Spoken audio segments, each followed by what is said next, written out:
Law-Abiding Biker Podcast, episode number 8. This is a Lab Media production. The Lab Podcast is both extreme and bold, so if you're faint of heart, call the medics now.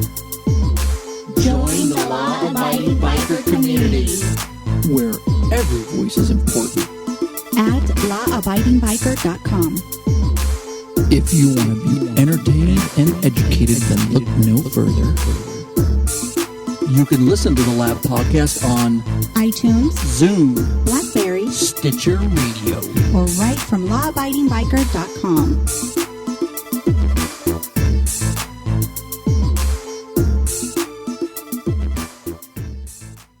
Hola papi, ven y escucha otro episodio del Lab.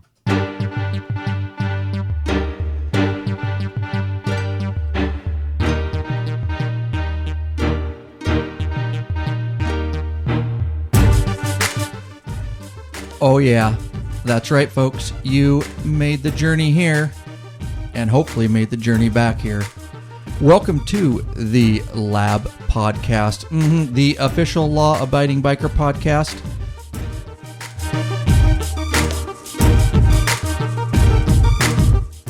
Yep, we talk about the world of motorcycling, motorcycles, trends, ride reviews, equipment reviews, motorcycle laws and issues, motorcycle clubbing, motorcycle news, motorcycle television and media, smartphone app reviews, and so much more. Make no mistake about it, folks. This is a podcast for any, I said any, law-abiding motorcycle enthusiast. That's right. We are the majority, after all, the 99%ers. That's right. You are either a 99%er or a 1%er, and this podcast is for the 99%ers. We are who the motorcycle industry looks to and relies upon for product development and sales, so let us be heard. Get ready, folks. Put your kickstands up, roll the throttle back, and hang on as we come at you with another Lab Podcast.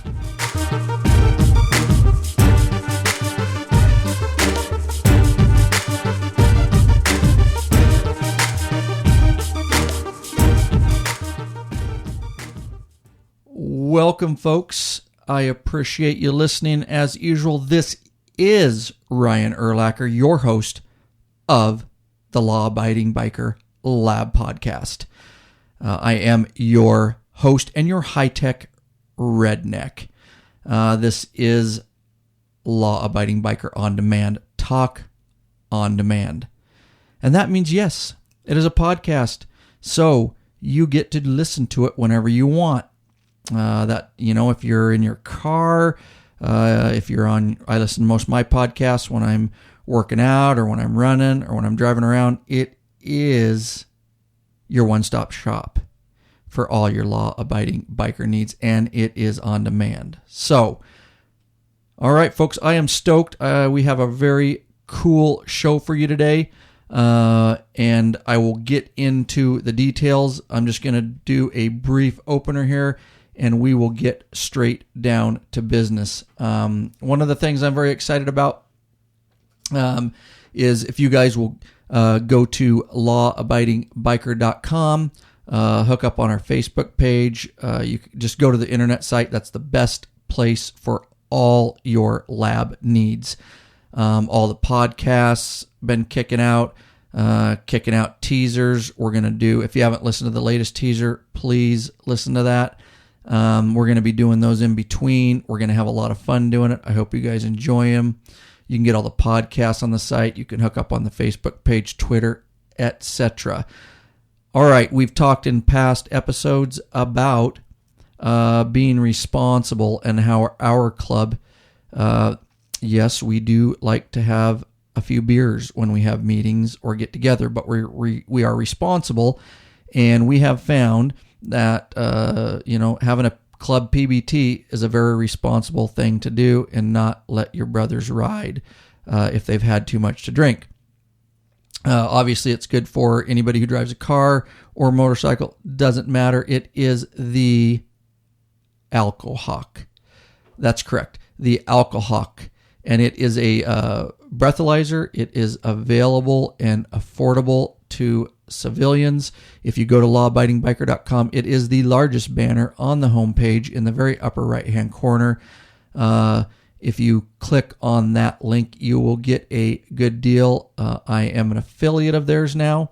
Work something out, and also that will help support the show. I do get a little bit of a kickback for that. So if you're going to get a breathalyzer, please look at the Alcohawk breathalyzer, and go to lawabidingbiker.com and check that baby out. If you're going to get one anyways, go through that banner. That will help me out. Also, again, audible.com. If you want a book, it's up there. ATVMC Rocky Mountain, ATV NMC banner. And of course, if you want to host a site, an internet site where I host all my sites, awesome customer service, HostGator.com. That banner's up there too. And last, if you feel so inclined and you like this forum, which we have tried to create for you guys, and we will continue to create, we are not going anywhere. But any support we can get is much appreciated. And if you feel so inclined, you can hit the donate button, which is also on the homepage. We want to get your club rides out there, your events. And as you will see on this episode, we want to take this thing and we want to interview other clubs and learn about other clubs. So with that said, enough of that. You guys know about the podcast. We're going to keep kicking them out. Hope you enjoy the content. This show is dedicated. And also, just hit that the banner. I was just looking at the my screen here, and it actually takes you to breathalyzers.com is where you can get the Alcohawk, and there's multiple different models. We buy the one, it is the Alcohawk PT 500 breathalyzer. Plus it has free calibration. So there's many different models, but that is the one this club uses. So check out all the models. But anyways, this episode is dedicated to the Tempest Riders Riding Club. These guys, super cool group of guys. Again, Tempest Riders RC. And I put out a little deal on Law Abiding Biker Facebook page, and I've told you guys before, this forum is for you. We want your input. We want to hear about your clubs and how you do things. Of course, we're going to talk in some episodes about how we do things, but we wanted to create a forum for all law-abiding bikers and all clubs. So hit us up and let us know, if you want to promote your event. I'll put it on there. You can leave a voicemail. Or in this case, like I say, I put it out on the Facebook page and put out that, any law-abiding biker club that wants to contact me, please contact me. I'll set up, I can do Skype interviews, phone interviews, and I can walk you through that. It's not a big deal, as you will see. Anyways, the Tempest Riders contacted me. They were the first one, and I have another club that also contacted me. I'm going to keep that hush-hush right now. I'll keep you on the edge of your seat. But I'm going to also trying to set up a time to do an interview, a Skype interview with them. But Don from the AKA Kill Switch, he contacted me first, got on the list, and I really appreciate it. So we dedicated an entire Law-Abiding Biker episode to the Tempest Riders RC. Anyways, with that, I am not going to waste any more time. I'm going to get right into that. Please enjoy, and we can all learn from each other in the law-abiding biker community. I certainly can learn from them, and I think vice versa, and the many other clubs out there. We all need to stick together. We are out here for the same reasons, so let's find out about each other, and that is what this forum is for. So please hit me up at lawabidingbiker.com and let me know, and I will set up a time. It is super easy. I keep it super laid back, and it'll be a lot of fun for you. So, all right, enjoy the interview.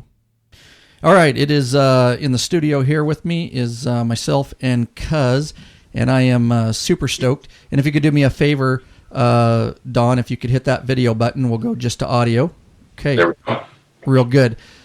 Okay, we are on a live Skype interview. I am super stoked with the Tempest Riders Club, and actually I put it out on LAB-08-Biker.com and some other social media things, and I was really stoked. Got some emails from some different clubs.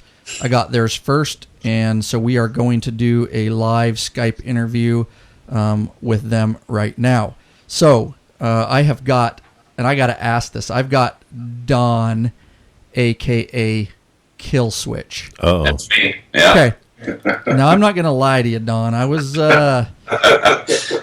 with a nickname like that, I was a little hesitant to even Skype you. Yeah, well, there is a bit of a story behind that. So, well, that's up to you. If you want to go into that story, yes. If not, no. If I know somebody else is gonna, and I'd much rather do damage control myself and have somebody else come along behind us and do it. Oh, but it's so much better when someone else does it for you. Yeah. Oh, yeah, it is. Trust me. Yeah. No, we actually, our club was out on our first real official ride that we were doing as a club. It was the Chris Kilcullen Memorial Ride for Officer Chris Kilcullen out of Eugene. That was lost his life to a crazy lady that killed him a couple of years back. They do a big memorial ride every year. We want to actually put the word out about that. It's an awesome ride if you guys get a chance to come down and do it. Anyway, on to my story. We were on the ride, and we've been riding for a couple hours, and my throttle hand was starting to get a little tired, so I reached up and I hit my throttle lock, and I kind of shake my hand out, and feels better. So I turn the throttle lock off, and I go to hit the accelerator, and I got nothing. I got no power. So I pull in the clutch and I hit the starter and nothing. And I put it into neutral. I try it again, nothing. So I pull it over. Well, yeah, you're being kind of nice about this because when he lost power, he damn near took me out. Well, so I pull over to the side of the road, and Tim pulls up behind me, and he's like, well, "What's going on?" I go, "I don't know, man. Something's wrong with the bike. I don't have power." And when we're looking at it, and I'm trying to start it and nothing, and then I look over and I see that the kill switch has been flipped.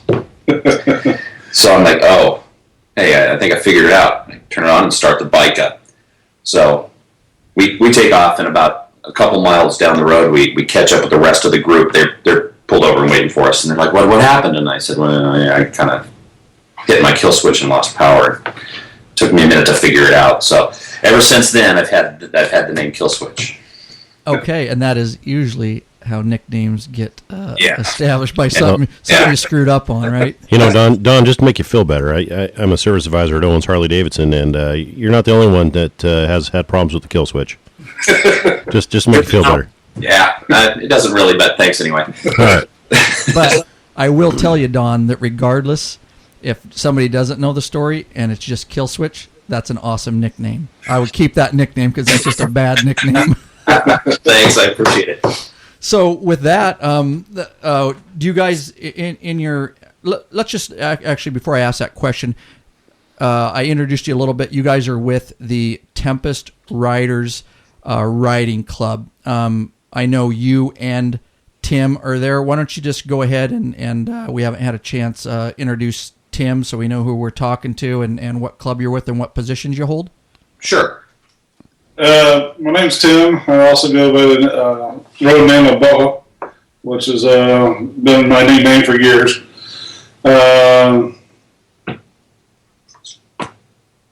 You're the president? Yeah, sorry. I had a really bad day today. My brain is turned off.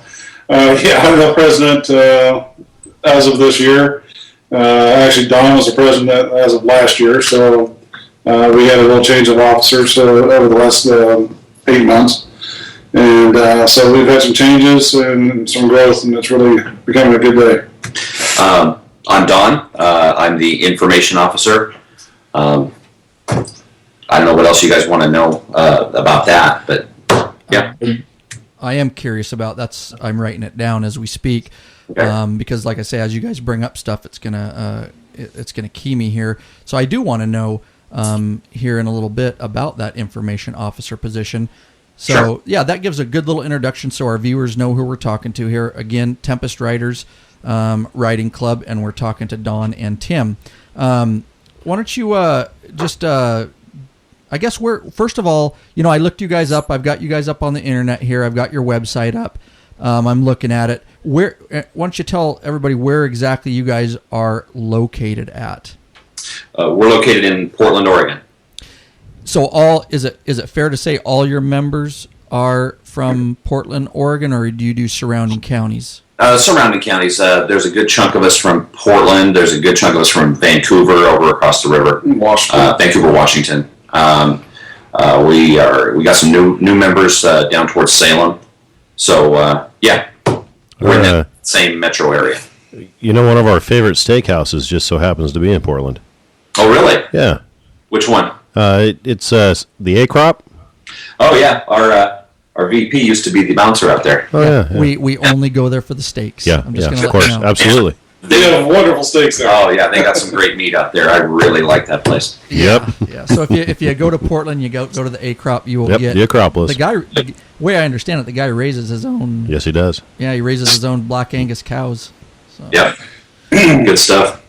All right, now are you guys just? I know that you kind of explained the area. Are you guys just one chapter, or do you have multiple chapters? Well, this time we're only the one chapter in Portland. Like I said, we've got some newer members coming on that are down towards Salem.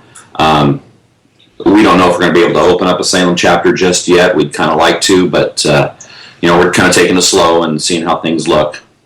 We want to bring on the folks down in Salem onto the main chapter first, get them oriented to what's going on with us. They've showed interest in possibly starting their own chapter, but we need to get the numbers down there strong enough to support it. Okay. And we're sure getting a lot of interest, but there's several clubs down there that have already established, but they're still wanting to talk to us too. Okay, cool. Very good.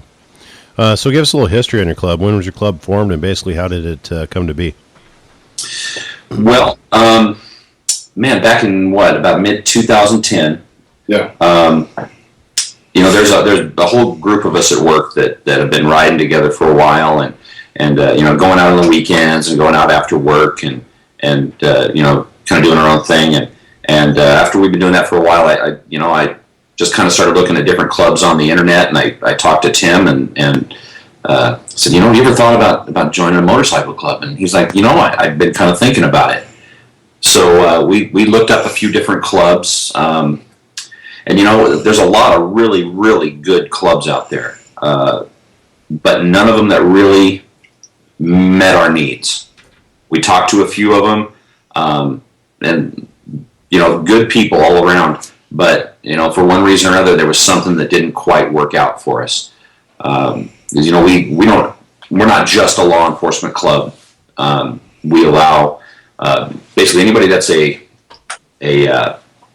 public safety professional. So if you're a firefighter or a PO or an EMT or something like that, you can join. If you're an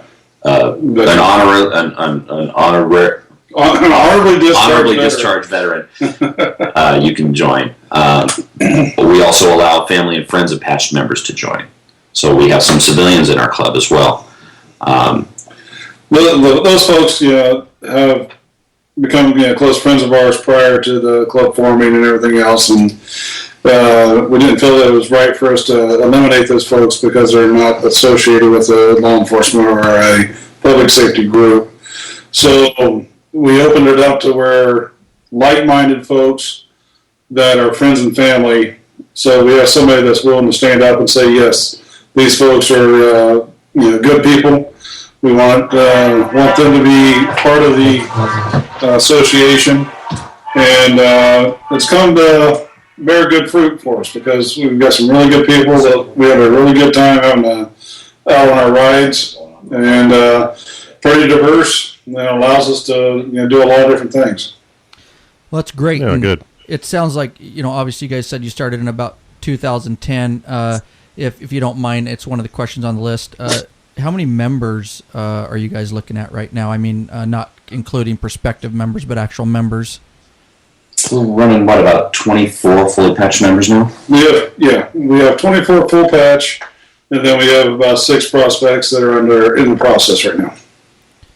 Okay, great. And did you guys, that brings up a question of mine, because I know, there's a lot of clubs out there, and, were you guys with a club before this, or did you just decide to start your own?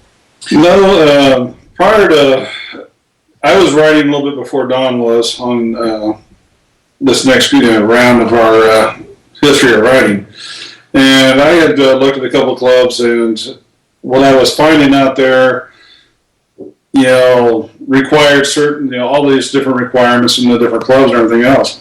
And I kind of, we had our own group of folks that we were riding with, and then Don started riding. And then that's what started the whole conversation about joining a club. And that's took us down a whole different road. And we looked at a lot of different clubs out there trying to find somebody that really fit what our criteria would fall into and kind of our beliefs on what the ride's all about. And then we come to form. Don came to me and said, "Hey, what about just starting our own club?" And that sparked it, and that's where me and Don sat down and spent God, how many breakfasts did we have over this? Yeah, months. Figuring out bylaws and officer positions and, patch designs. And, the do's and don'ts of, having a club and everything else. So we did a lot of research. So are you guys a 501c3? We are not. And yet. We kind of looked into it, and we just got through going through the daunting process of having our patch trademarked. So, and then kind of the next thing in line is becoming a nonprofit. Yeah, well, I tell you what, that's quite the process. I was in charge of doing that for our club here, and it's quite the process, and it's not cheap either. In fact, one day, actually several days, I actually saw smoke coming from Cuz's ears because it's burning a little bit. I started looking into it just to try and kind of get all our ducks in a row, and wow, that is an incredibly daunting task. Well, I ended up going with LegalZoom.com. That's who we went through to get our trademark done. Yeah. Oh, really? I was gonna. That spurs a question because obviously that's what this forum is about. We want to learn from other clubs and that have started. Where obviously you guys are way older than us. We're the 501c club-wise. Club-wise, yeah. I didn't mean to make any fun about ages, but well, you shouldn't. I'm sitting here looking at you thinking, kind of old. My next question was gonna be, because our club has talked about that, and I'll be quite honest, we haven't trademarked our brand yet. And if you don't, if you can give me a little bit, because I know it'll help other clubs that want to start too. Sure. I have no idea what's involved with that. If you could tell me kind of, or even if you have any idea of cost. Apparently you can do it through LegalZoom. So give me a little class on how LegalZoom. Give me a little class on how I go about this, because our club could use that advice. Yeah, LegalZoom is really awesome. They just kind of walk you right through the process. And of course, depending upon how much money you have to spend is the level of service that you get from them. We actually went with the lowest level. I think it cost us about between $300 and $400 to actually do the whole thing. And it's a lengthy process. It is. It's taken a long time. But you submit you fill out all the paperwork that they give you, and it's just a description and a picture of what you're trying to trademark.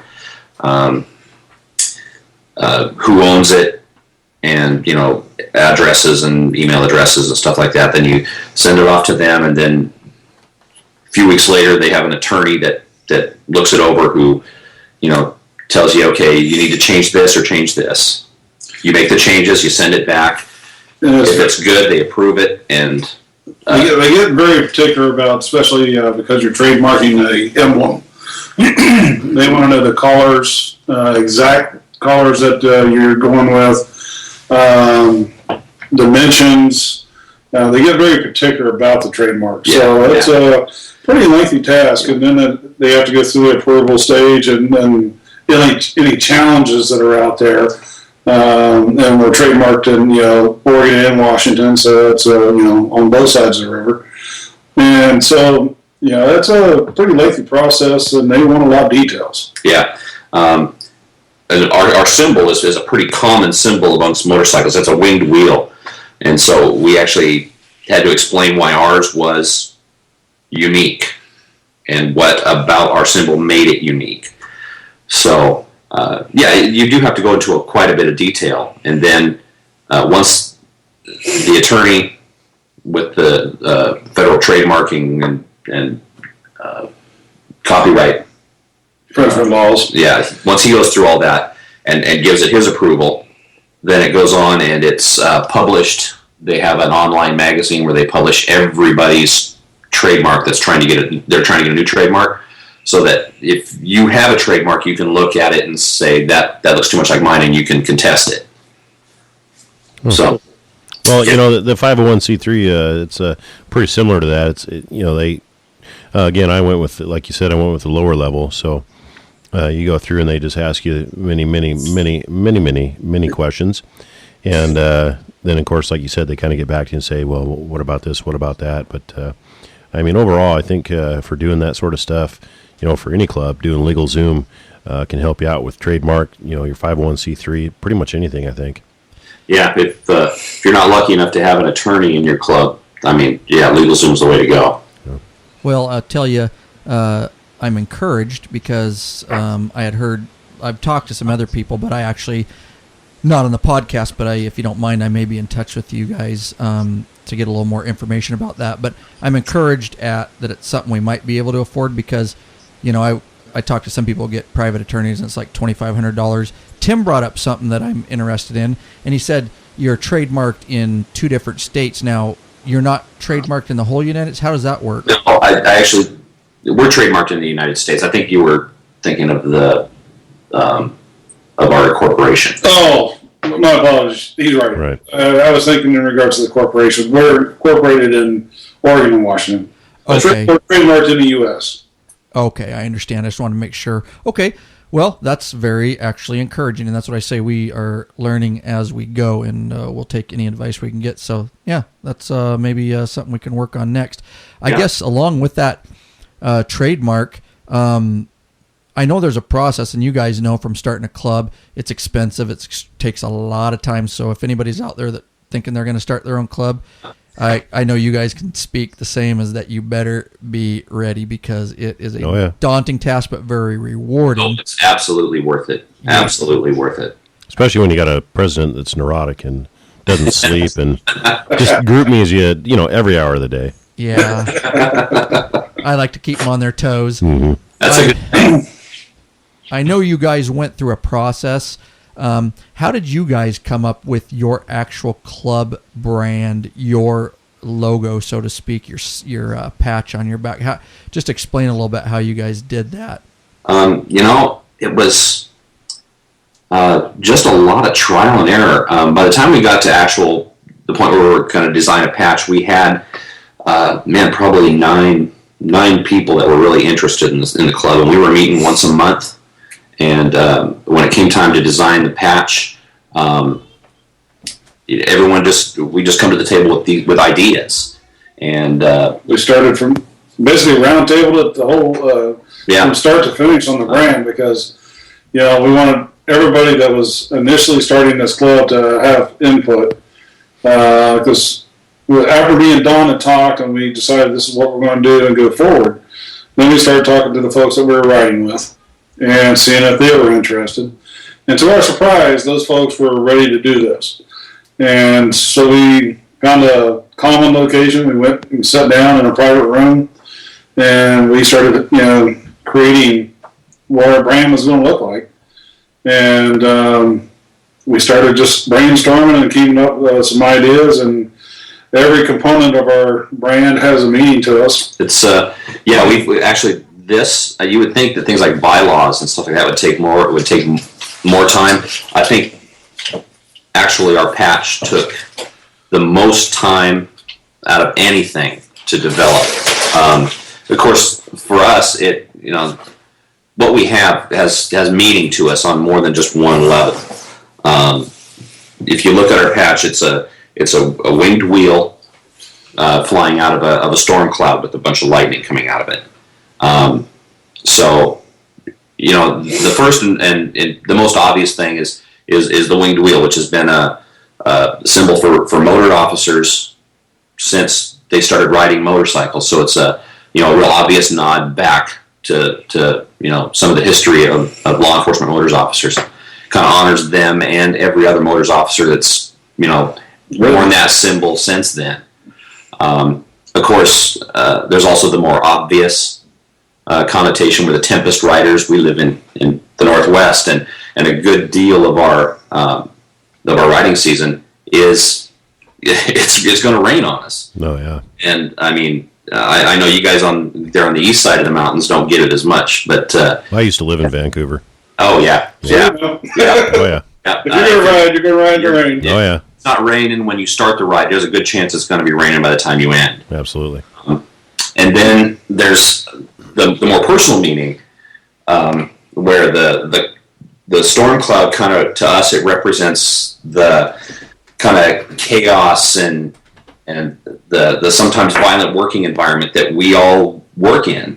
And the original group that started this were all corrections officers. We're all law enforcement or associated with law enforcement. Let's put it that way. And at times we're living in a very turbulent situation. Day in and day out. Every time we during the badge you go to work. So that kind of brought the emphasis of the tempest storm, always riding out a storm, whether it be socially, work ethic, or not ethics, but just work. And so that's kind of where we started coming up with these ideas, and then we started looking for name, and the name itself, doing a lot of computer research. Don did a lot of that about the name, trying to find a name that wasn't already being used out there, because we wanted our own personality to be put into the name. Yeah. And that was a daunting task of going through all that. Yeah. But with the cloud representing kind of, like I said, some of the chaos and that we all work in, and then the wing wheel actually flying out of that cloud kind of represents us coming out of that chaos, and that no matter what tunnel you're in, there's a light at the end of the tunnel, and we're going to make it through, and we're going to come out the other end stronger and better. So that's kind of what it means to us personally. Well, that's awesome. I just sitting here listening, both of us, to the explanation of what everything means. I can tell that you guys put a lot of time and thought into that, and it's always nice to hear, because I know a lot of clubs, obviously every piece means something, and I think your patch is obviously well designed, well thought out. Did you guys hire a graphic designer then from there, or an artist in your club? I actually have a daughter who's an outstanding artist, who I gave her the idea and kind of a rough sketch, and what you see is on our patch is actually what she drew out. Very cool. Then we sent it off to the patch maker, who digitized it and was able to make the patch for us. Sure. Well, that even makes it a little more meaning that your daughter created. So that's very cool. Did you if you guys, some clubs do and some clubs don't? I get emails from people wanting to know which person we used for our patch maker. Did you guys use a certain company that's really good that you would recommend, or? Yeah, let's I think we're digging out the paperwork now because I can't remember the name of the company right offhand. They're on the East Coast. Okay. Let me just grab a box here. That's fine. VLB-Way custom patches. I'm trying to. So they probably have a website or something that you guys ordered through? Yeah. Yeah, you just go into the internet. We found them off the internet, and then we started making contact with them. Yeah. They're back in Woodstock, New York is where they're at. Yeah. V as in Victor, L as in Lincoln, B as in boy, VLB Way custom patches. Okay, and it's fair to say, I mean, I'm looking at your site here and stuff. You guys are obviously happy with the work that they do, because I don't have one in front of me, but they're good quality. Get all sorts of compliments on the quality of the patch, and we've actually looked around trying to find somebody that can make a patch that size with that quality locally, and everybody we go to, they look at it and go, yeah, we can't do that. Yep. So we also have a local company called Blazing Stitches. They do some of our smaller patches and our name tags and stuff like that. And they do great work. And when we took our back patch into them to ask if they could actually do this, they looked at us and said, no way. They said that is very good quality, and they don't even know if they can get the materials to do that for their setup. The size alone was what they were concerned about. yeah. Okay. Well, good. There you go, folks. Hit that site up if you're looking for a quality patch. There's a lot of companies out there, but not all of them make such quality. So, very cool. Very cool. Go ahead, Ed. Yeah. So we'll go ahead and move on to the next question here. What would you say is your club's main goal or mission? Well, why don't I just read you our mission statement? Very cool. It says, to provide for the mutual assistance, enjoyment, and social benefit of the club's membership, to bring together a group of people with similar philosophies and a focus on community spirit. We will give to those in need through charity events and community service activities. We will promote and advance the sport of motorcycling and how to do it safely, promote fellowship amongst other motorcycle riders, and work to improve relations with the general public through discussion and social events. Oh, very good. Very good. And I want to talk about your guys' just briefly here in a moment about your bylaws, so I'll keep that. I made a note here. But in your guys' club, are all bikes accepted as far as metric Harley, or is it going to have to be a cruiser? Why don't you explain that a little bit? If you can keep up with this, you can ride it. I like that talk. Yep. We've had members with sport bikes come in. Of course, they quickly move up to a cruiser. But okay. Yeah, After about 8 hours on the straight way, they're I'm not doing this again. But I think one of the things that's one of the core values of our club is inclusion, not exclusion. We want people to come and ride with us. We don't care if you're riding an American-made bike or a Japanese bike or an Italian bike or a British bike. The fact you ride is what's important, not what you ride. Very, very cool. So yeah, okay, that was one thing I was wondering about. So all bikes accepted, and let's move down to I guess because you talked about the info officer. I was reading your guys' site, and I was looking at some of this stuff, but it seems like you guys have some very unique that you obviously created. Why don't you just explain your officer positions, both elected and if you have any non-elected positions, and kind of what those entail? Sure. I think we have the pretty much the standard 6 positions for there are elected board. Each the chapter has its own elected board, which would be a president, which is kind of the overseer. They'll supervise and assist other officers with their duties. The vice president, his main job is to be a liaison between the membership and the board. He represents the membership at all board meetings. The secretary, who is the club record keeper, he keeps meeting minutes, things like that. The treasurer, who manages the club's funds. We have a sergeant at arms. He's responsible for opening and closing all chapter and board meetings, and he ensures that the club's bylaws are followed. A road captain who plans and helps plan club rides and is responsible for rider safety. So those 6 positions are all elected by the membership, majority vote.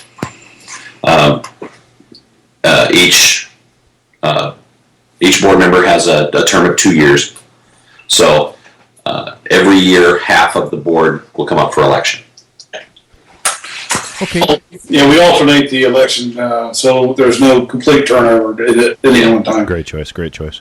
Yeah, and then we have 3 people that are appointed. They're on the board, but they can't vote since they're not elected. They don't have voting rights on the board, but they're there to act as advisors. We have a chaplain. He's appointed by the board, and his job is to provide spiritual guidance for the club and for its members, and to act as an advisor. We have an assistant road captain who helps the road captain with what he does. The assistant road captains will all report directly to the road captain. And then there's the information officer, which is what I do. I'm appointed by the president, and I report directly to him.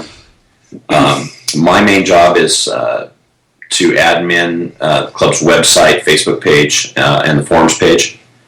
And then I kind of keep track with what's going on in the MC community as a whole, and kind of report back what's going on back to the president, to the membership. Okay. Now, you guys talk about obviously elections and stuff. For something to pass in your club, is it a 2/3? Is it a 50%, 100%? How do you guys do that? Well, it kind of depends on what it is. Most things are simple majority. Electing new officers is done by majority. When it's things that have to do with everyday running of the club, the board deals with those things, and they have to vote on something. Again, it's simple majority. President breaks all ties. When it comes to voting in new members, everybody votes. We need 100% vote to get a new member in. Okay. Yeah, good. I like that info officer position. That's a position we don't have, but do you guys find that very beneficial to have an info officer? We should have that. Yeah, I absolutely do, because as you all know, you're trying to run the full operation of the club, and taking the time to be able to get on the internet and do the research to find out what's going on out there in the community and everything else. Sometimes you just don't have time to do it. To maintain the website, to maintain, making sure everything's operational. On the electronic sides, Don's great at it, and it's a great benefit to me. He's also, kind of my spokesperson when it's making contact with folks like yourself. Hey, he lets me know, hey, I made contact with these folks. I think it'd be a good situation for us to hook up and do a meet and greet. And it's just going to help promote our writing and promoting, friends out there that are doing the same things that we just need to make contact with. Sure. Yeah, I think, Don contacted me, and we really appreciate it. So I guess Don could be considered your guys' high-tech redneck. Yeah, we got one of those. I go with that. I like that. Yeah, that's what they call me, the high-tech redneck. I'm the president, but I ended up taking all the technological responsibilities. But fortunately, I can delegate all the other stuff to the other guys. So if you ever shut your eyes and actually went to sleep, you might have a little less responsibilities. Yeah, Man, I know that feeling. yeah, it can get very busy. Do you guys consider, I guess, as far as growth goes, I know you guys are growing. I guess the first prong to this question, and then I'll ask the second, but the first prong is, will you guys consider yourself, a mother chapter or an overall governing body as your club grows? The Portland chapter would be the mother chapter, yeah. Yeah. We classify that as the first chapter. That's how we entitled it, excuse me. And with that, we have the original founders of the group in our bylaws and stuff like that, control the club and whole. And then each chapter, as we grow and when we develop a new chapter, will create their own officers to run each chapter independently, providing they have that umbrella effect of the original founders. That way we can control the club, and if we see them starting to, go awry from what the original, founding Intent. of the club was, we can rein it back in. So that gives us a little bit of the grip on the club if it were to grow to multiple chapters and stuff like that. So we created the founder umbrella that the founders will maintain control of the club, and then as time goes on, we have developed it into the system to where we can replace a founder with a life member and grow that way. That way, as folks decide to hang up their boots, we can replace that individual as long as they fit into the criteria of a founder and have the same philosophy that we have. Sure. Okay, well, that was an awesome answer because that actually answered second prong, so I appreciate that very much. Ed's got a question for you here. Do you guys have probationary periods, and if so, what's the minimum amount of time? We do have a probationary period, but there's not a real minimum amount of time. We're not going to bring somebody on and just bang, make them a full patch member. Even people that we know, they got to come in, and what we do is we have a certain set of what we call milestones we want them to reach. We want them to go on so many rides with us. We want them to attend functions. We want them to go to a charity event. We want them to plan a ride for us. Things like that. We want them to participate. They can go through that list as fast or as slow as they want to. And once they're done with that list of things that we want to see them do, and as long as the membership is all for it, and we get 100% vote of the membership, they're in. No, very good. Yeah, that's so basically you want to see them show some dedication, show some interest, and kind of set things up and kind of go along with the bylaws and the philosophies that you guys have come forth with. Exactly. Okay. Now, once they're a member, just because I want to ask this question, do you guys have in your club minimum attendance requirements? We kind of have another one of our core club core values is family, career, and club in that order. Family always comes first. This club is awesome, but they're not nearly as great as my family. Work, we're never going to expect you to show up at a club event when you need to be at work. And then club, we really do want people to participate, but we don't. As long as you're doing stuff, if you're showing up at stuff at events, you're coming on rides. If you're not able to make it to every one, we understand. We're not gonna jump your case over not making it, not making a ride. Of course, we wish you were there, but if you can't make it, you can't make it. And we're just not gonna get all worked up over a few missed rides. Now, if you don't show up for anything, we're probably going to come and talk to you and say, hey, is this something you really want to do? Yeah. It's obvious, participation is, part of the club, and, that's part of our, criteria. In the bylaws, we do have some set numbers out there, but they're pretty loose in regards to what those are. Many of us work in public safety. We all have different schedules, different shifts, and everything else. So we know some folks will never make the scheduled monthly meeting because they work those nights. But we also have alternative meetings that are a little less formal that we accommodate their ability to get to them. So we try to work with everybody that way. We do have a criteria that you have to maintain at least 3 rides a year. We have certain rides that we consider our club ride, and then we have weekend rides and stuff like that. The fallen officer ride, or Chris Cook Holland ride, we consider that a club ride, and we really encourage everybody to attend. And for the last 2 years, I think everybody has attended the Chris Cook Holland ride. Yep. Hell's Canyon ride, I think everybody... almost everybody goes to that. Almost everybody goes to that one. And then we have another ride that's coming up this year that Brian Fisher ride.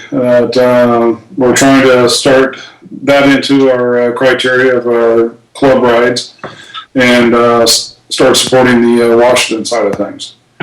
So we're out there trying to find, those type of rides and start developing a criteria for those folks to try to get to those. Now, do you have any like yearly long distance rides that you guys do as a club? Well, I think our biggest ride is probably the Hell's Canyon ride. It's Portland to Baker City is about 350 miles. Well, and then, we're there for 4 days, riding every day. Then we have a group within ourselves that have been riding for a long time, and every year they plan a long trip.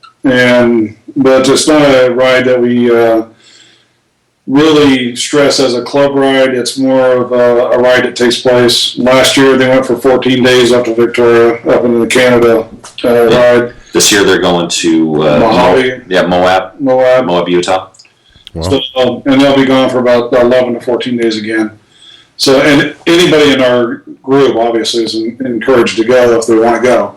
But it's not a sanctioned Tempest ride. All right. Well, I have heard absolutely. I personally have not been on. It's the Baker City ride. Is that what you called it? Yeah, Hell's Canyon. Hell's Canyon. Yeah, I have some friends up here that have went to that ride year after year, and they absolutely say great things about that ride. Is that pretty much what you guys would say? Last year was our first year. Other than it being just cold as hell, it was a good time. We had a lot of fun because of the weather. They've actually bumped it back a month now, so it instead of being in mid-June, it's now going to be in mid-July. So they're hoping for some warmer weather. The ride actually down into the canyon to the Hell's Canyon Dam is awesome. Oh, that is a great ride. And they've had 44 miles of nothing but twisties. Yeah. So to our listeners over on the East Coast and other parts of the U.S., if you get over here, I think that would be a ride worth going to. So absolutely. Now, we talked a little, I don't want to get too far off subject here, but we talked about your guys' club bylaws, and you said it actually took you obviously longer to create your brand and your logo and all that. Did you guys just start? I know we had a process and it's still somewhat ongoing, but did you guys just sit down and start writing bylaws, or did you look at different clubs and kind of incorporate your own thing? Kind of how did that go? Well, I'm the one that sat down and wrote the bylaws for the club, and usually when we need something added or something changed, I'm the one that does it. I sat down and the first thing I did is I started just reading other clubs' bylaws. I just Googled motorcycle club bylaws, and all sorts of things came up. And I started going through, and I kind of found the ones that were law enforcement related clubs and started reading their bylaws. And I don't want to make it sound like I'm stealing other people's stuff, but you go No, we don't want to. I don't want to do that. Find that I just cut and pasted some stuff right out of other people's bylaws and put it right into ours. And then we kind of adjusted it to make it work for us. Yeah, those practices that I referred to earlier on, me and Don would go through and he would start finding bits and pieces, and then give me a call and say, hey, we need to meet. And we'd go sit down for breakfast or lunch, and we would start reading through these bylaws. And I don't know how many adjustments we made. I mean, it was 2 months worth of process. At least. Just take this out, put this in, we need to adjust this, continuously. And then we would take it to the founding group and say, hey, look over it, what do you think? And they would come back and say, hey, I don't like this, I don't like that. Yeah, we need to change this, can we add this, And and we wanted everybody to completely buy into what the bylaw was. So it was a process, and there's Don put a ton of work into that. I can't appreciate that enough. But when it came down to it, we sat down, hammered it out. Everybody looked at it, they read it, and everybody said yes. And then everybody that was a founding member signed it. That was brought into that and became the day that Tempest Riders became. And from that day forward, we've made some adjustments. But like you said, it's a little bit of an ongoing adjustment. When we started getting other folks and started growing, the thought never really crossed our minds of having other chapters at that moment in time. And then once we realized, hey, we're getting people from other counties, other parts of the state, asking to talk to us after they saw us at the Crisco Column Ride, and they liked what we represented. They did their research on the internet and looked our website up and everything else. Then we had to go back to the table and kind of start that process over a little bit on how we're going to run. A lot of clubs actually have national officers.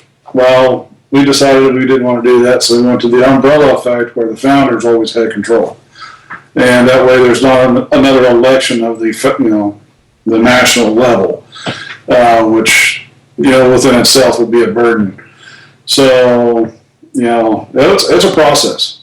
And, I take my hat off to Don, all the working hours that he put into it. Well, you did your share too, so I couldn't have done it without you to, as a sounding board, to, tell me what you think of what I was doing. So, but yeah, it was a lot of work, but well worth it. Well worth the time and effort.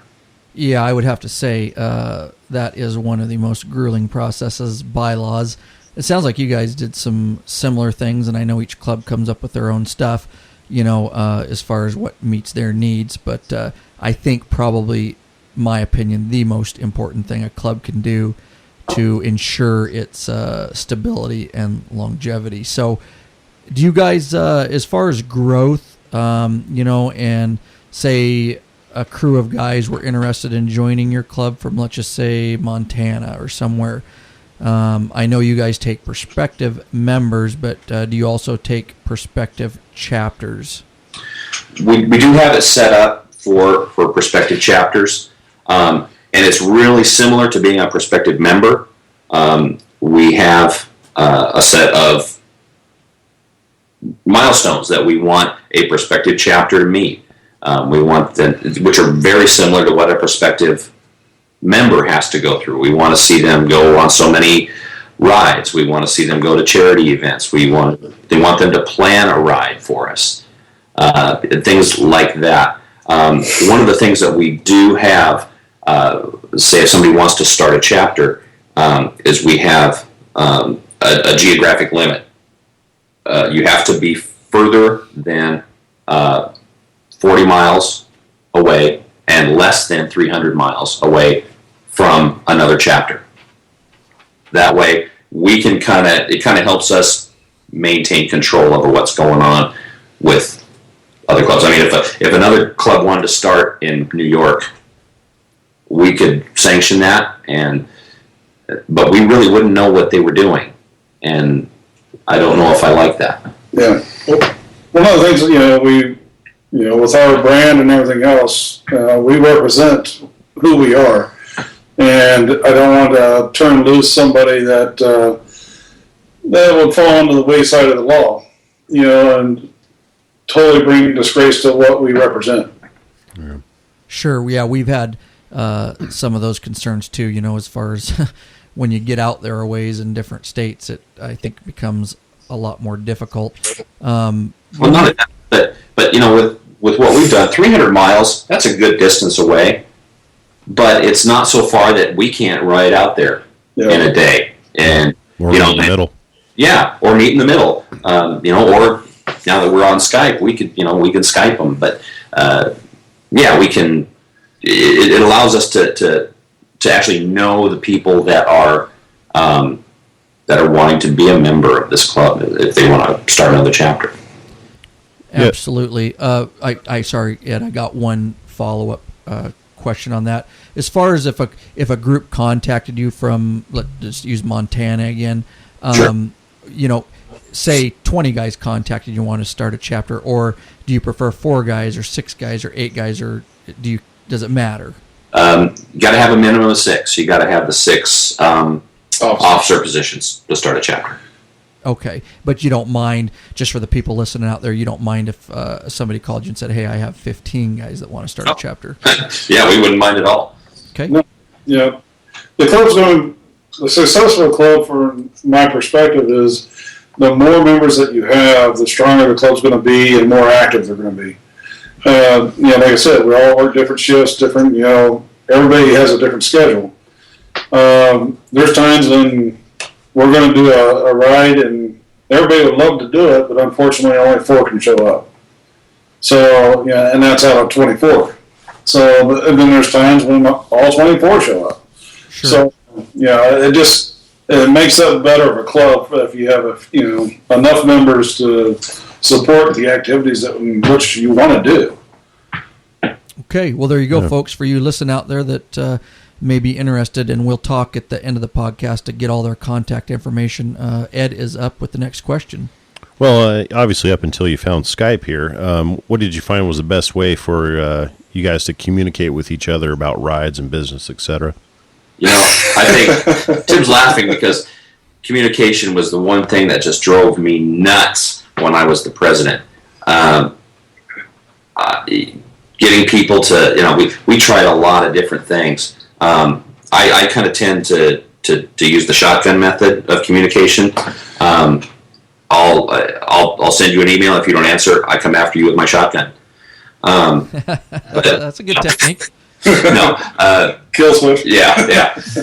No, seriously, but we've tried a bunch of different things: text messages, telephone calls, emails, the forum page, Facebook, and really, what we do now is a combination of all of those. We just put stuff out there and kind of leave it up to the members to be on top of it. I can't make you check your email. If you want to know about rides, it's on you to check and see what we're doing.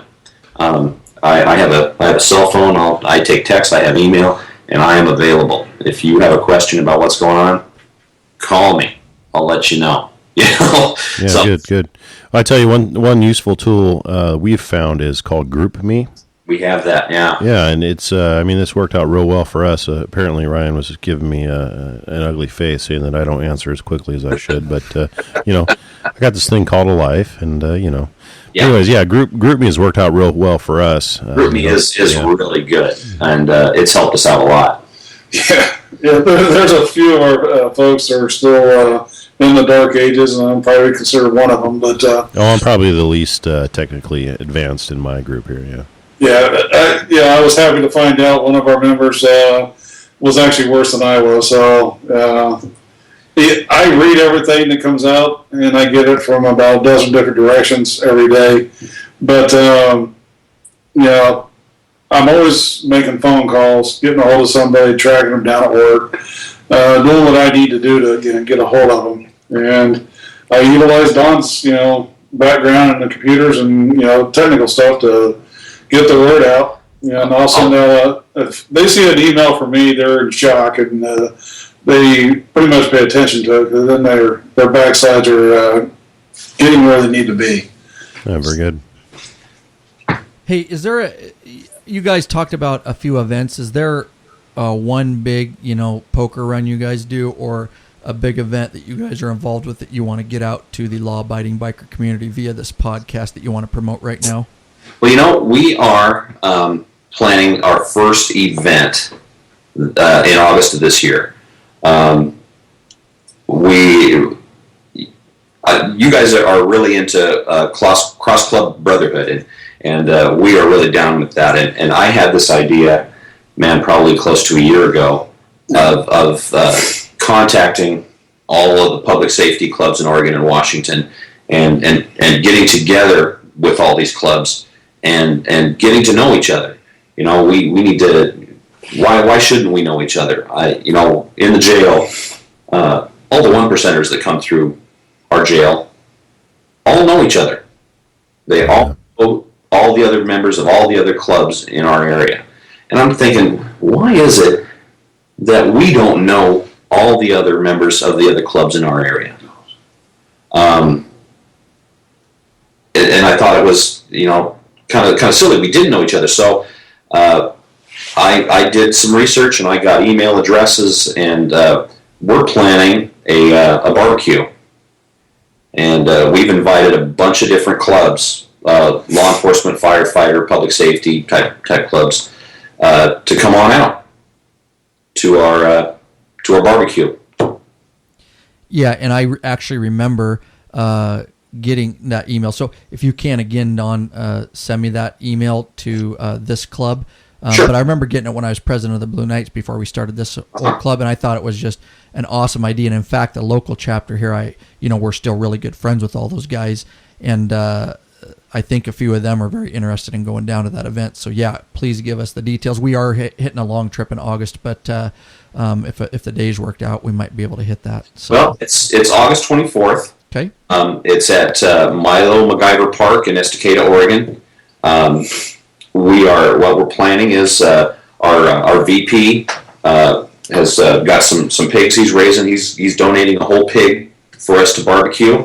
For those of you who don't like pork, we'll also have hot dogs and burgers. I like pork. Yeah. And we've got some rides planned, just some local day rides around the area. We're planning on having it. This is good. We're kicking this off, and we're hoping this actually grows into a public safety LE type yearly event that we're going to host, and we're hoping that it grows. One of the things we're encouraging is all the LE groups that are in the area to let us know, come on down. We're going to have some great food. We got some really good cooks in our group.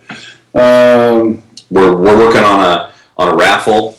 We're going to split the proceeds of the raffle between the Chris Kilcullen Memorial Ride and the Brian Fisher Memorial Ride. It's just going to be a good time of meeting some other like-minded folks. Do some rides together. Do some rides. Have some fun. Yeah, we have some camp. It's in a campground, so we actually have some spots still available if somebody wants to come down and camp. Well, I know there's at least half the club is planning on staying down there and having an after-hours party afterwards. There is local accommodations for a couple hotels not too far away. If you don't like camping. Well, that's good. That's good because our president here, unless he's got a tiled shower and room service, that's no good. Hey, I rough it sometimes. Yeah. Brother, I am right there. I understand. I think he's got to have his fan on. Yeah. I think what you guys are doing, and just what you said about how you in corrections and all that, or the 1%ers all know each other. When that stuff came out, I think that you're doing a very, very good deal there. I think it is great for cross club brotherhood. I think we need to have those type of events. So I say amen to you, brother. Keep pushing forward with that. Thank you. I would like to go. When I get to go to these rides, seeing another patch, I want to know who they are. I want to know, hey, I know these guys. Go up and talk to them and have a good time, see how they're doing. See how their club's doing. I know they're from Seattle. I know they're from, Tacoma. They're from Yakima. They're from Salem. They're from, all over the country if possible. But one of the things that, other than sitting on the internet and going through and trying to figure out who these people are, you can't put a face to it. And I want to be able to put a face to the name. So I can get out there and shake some hands and get to know these folks. Absolutely. I couldn't agree more, both, with our club, and just we want to get out there and I know in the future, hopefully we'll have an opportunity to come to your neck of the woods and ride with you guys. And again, why we wanted to do this podcast is just to get a forum out there for us all to get together and learn about each other, because I've learned from you guys, and I can learn from every club. I think we all can learn something from everybody. So, yeah. Do you guys have any, did I not ask anything, or is there some very unique things? Basically open floor at this point for if you guys want to get something else out there. Well, the only thing I wanted to do was kind of, give a shout out to some of the other clubs in our area that we've met up with that, we like to just say hi to over your podcast. The Gunslingers out in Portland, awesome group of guys. We've ridden with them. The Road Dogs up in Tacoma. Again, good group of guys there. Good group of guys. The Marksmen in Seattle. The Roughnecks in Olympia. The Hardheads out there in Walla Walla. There's 3 clubs in Salem: the Sacred Sons, the Iron Spartans, the Hard Chargers. We haven't met with all these folks, but I've been in contact with a lot of them, and they all seem to be really good groups of folks, and we're going to try and, at some time within this next riding season, get down and try and meet with those people. So, one of the things that we're trying to do is get our members to do a meet and greet ride, meet halfway somewhere, and share a lunch or a breakfast with them, and get to know them. Maybe ride with them for a bit.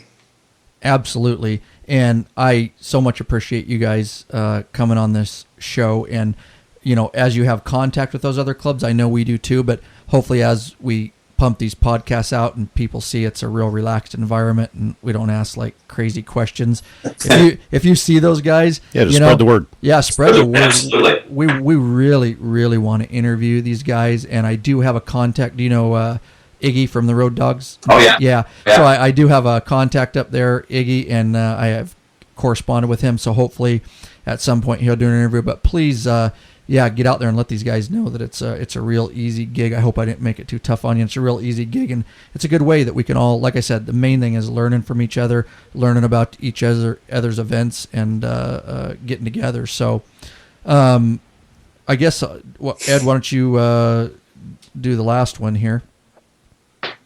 Well, hey, guys, if someone was interested in your club, what's the best way that they can be able to get with you, hook up with you, information, Facebook, page, Twitter? I mean, what's the best way for someone to get a hold of you guys if they're interested in either possibly opening a chapter or just becoming part of your chapter there? Well, the best way to get a hold of us, we've got email, trrc.info@gmail.com. We'll get a hold of, that's my email address. You can hook up with us on Facebook, Tempest Riders on Facebook. You can just do a search, you'll find us. If you want to call, we've got a phone number. You can reach us at 503-406-8772. Any one of those ways will you can reach us. Great. Give us a call. Get in contact with us. We'll invite you to a meeting and sit down and get to know each other. We post our meetings on the public Facebook page. Public's welcome to come down and see what we're all about. We've got a meeting coming up the second Monday of next month. So that's up on the Facebook page now. You can go there, see the address. Come on by, say hi. Awesome. Well, I know that we're going to have an interview with one of those clubs you named. I'm trying to set up a date, so that will be a very cool interview. Apparently, you guys ride with them. We're looking forward to that. And man, I can't tell you guys enough how much we, the Law Abiding Biker Podcast, appreciate you guys coming on, actually taking the time to tell us about yourself. With that, is there anything else you guys want? I got a little something. Go ahead. We're looking forward to coming down there to Portland and having a steak with you. Absolutely. We're ready now. Yeah. And we'll make sure our VP takes us down there and introduces us to some of his old associates. Oh, perfect. Perfect. And you guys have our contact information. We've got you, and I look forward to very good relationships in the future. So, again, thank you, Don, and thank you, Tim. Thanks, very much. guys. Well, folks, I certainly hoped you enjoyed that interview. I want to give a special thanks to the Tempest Riders RC and, of course, to our guest today. I hope it was educational. I hope it was entertaining. We have created the forum for you here, folks. take advantage of it. Hit me up, Ryan at lawabidingbiker.com. If you forget that, go to the website, lawabidingbiker.com. It's super easy, as you can see from an interview from another law-abiding biker club. We keep it laid back. We keep it easy. We want to have fun. We want to learn about your club, and we want to get your word out here. So it's up to you. Take advantage of it. Get a hold of me, and I'll work with you. We'll make it happen. Anyways, thanks for listening, folks. Get the Lab Podcast on all platforms: iTunes, Zune, Android, Stitcher, Radio, and even listen right on the lawabidingbiker.com website. Listen on your desktop, computer, laptop, iPod, or any smartphone. That's right. We have made it extremely easy for anyone to access the Lab Podcast. Also, folks, head to iTunes if you would. Take a minute and rate the Lab Podcast. Really appreciate your ratings. If you're enjoying it, helps us out a lot. Anyways, enough said. We're out. Ride safe and keep the rubber side down. And don't forget, keep the shiny side up.